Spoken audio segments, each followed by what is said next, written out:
Besoin de changer d'air? Oui, mais avec Green Cool, c'est le revendeur de référence de la marque Daikin. Des climatisations qui rafraîchissent en été et chauffent en hiver.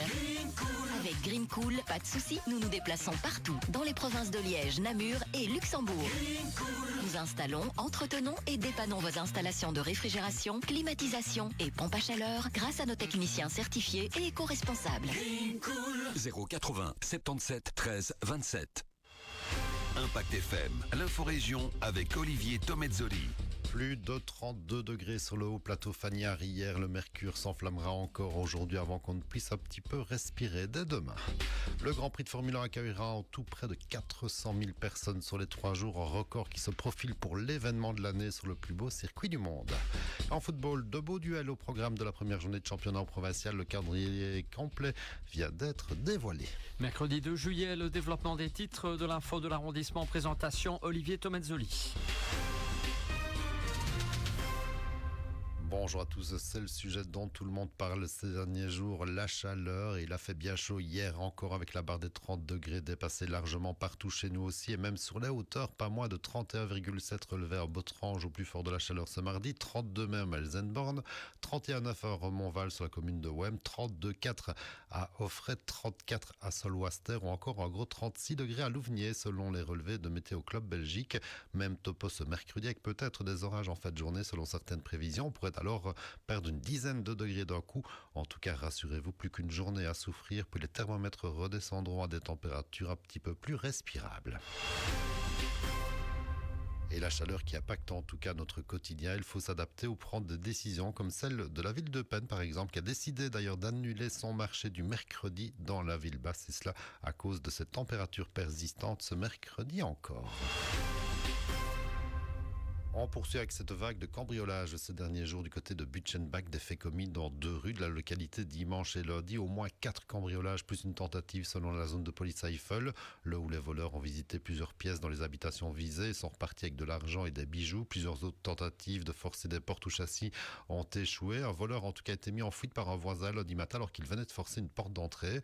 La police à Eiffel décrit le suspect qui portait une chemise à carreaux et appelle quiconque aurait des infos sur ces vols de l'en informer au plus vite. Sur nos routes, levez le pied de toute façon, mais encore un petit peu plus depuis ce mardi entre Stabac et Ondanval sur la route nationale 676, peu avant l'entrée de la carrière où un lidar a été placé. Une route particulièrement accidentogène avant de traverser le village d'Ondanval et on peut vous dire que beaucoup ne roulent pas assez prudemment à cet endroit. Le prochain Grand Prix de Formule 1 le dimanche 27 juillet sur le plus beau circuit du monde s'annonce historique avec pas moins de 396 000 personnes attendues en tout sur les 3 jours alors que la jauge du public est à présent fixée à 115 000 spectateurs par jour et si on y ajoute le personnel officiel et les personnes qui travaillent, on approche les 400 000 personnes, énorme, de quoi aussi apporter le sourire à Vanessa Mince, la directrice générale de Spa Grand Prix. Ce n'est pas une autorisation qui vient comme ça. On a fait un gros travail, que ce soit au niveau de notre plan interne d'urgence, que ce soit au niveau de tout ce qu'on met comme sécurité à l'intérieur du site. Donc on a eu les autorisations de passer à 115 000 spectateurs par jour. Nous nous sommes auto-limités avec le board de Spa Grand Prix. On a préféré rester cette année à 113 000. Parce que pour accueillir les 2000 supplémentaires, il fallait faire quelques travaux d'aménagement. Tout est presque vendu.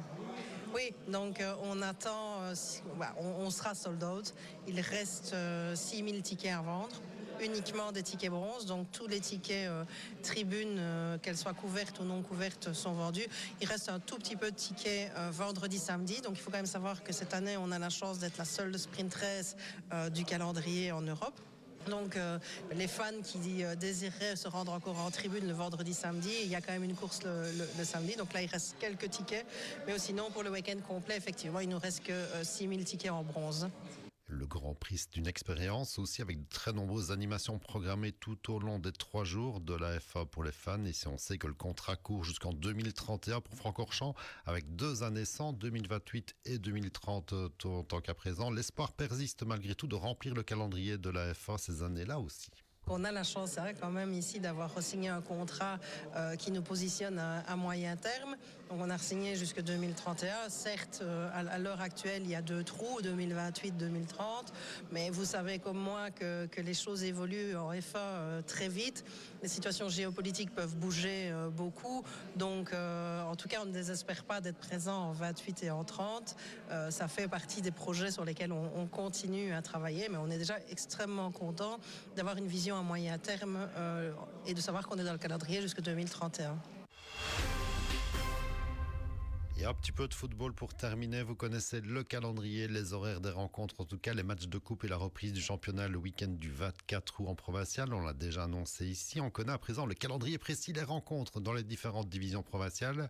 Alors on vous met un petit peu l'eau à la bouche avec quelques beaux duels à déjà programmés pour la première rencontre de championnat. Avec en première provinciale le choc d'entrée entre Sarre et Malmundaria pendant que Ster Francorchamps débutera en déplacement au Croatia Wandre.